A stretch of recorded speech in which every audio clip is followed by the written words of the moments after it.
Hi everyone! Welcome to the new video edition of ActiveCollab's monthly recaps. We'll talk about the latest improvements we've made to the app. This month, that includes better automation of your projects, adding recurring tasks and task lists more easily, tracking time on the mobile app, and having more control over receiving notifications. In February, we added a way to automate your processes by applying templates to projects as pieces of a puzzle. Now you can set the starting date of all your assignments, recurring tasks, and dependencies in those templates.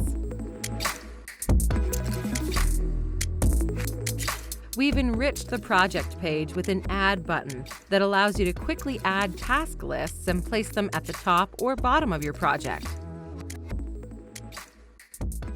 You don't have to create tasks and then make them recurring anymore. Use the Add button to create recurring tasks in a matter of seconds.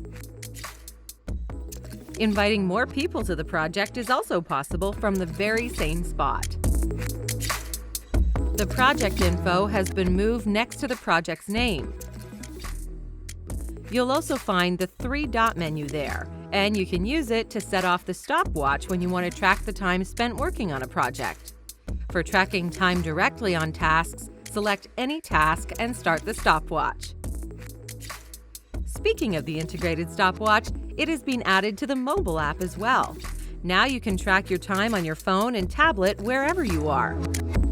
Another neat option added in March allows you to set the preferred interval in which notifications are turned on. So if you'd like to be undisturbed outside office hours, the ActiveCollab mobile app fits your schedule. See you in the next episode of ActiveCollab's monthly recaps.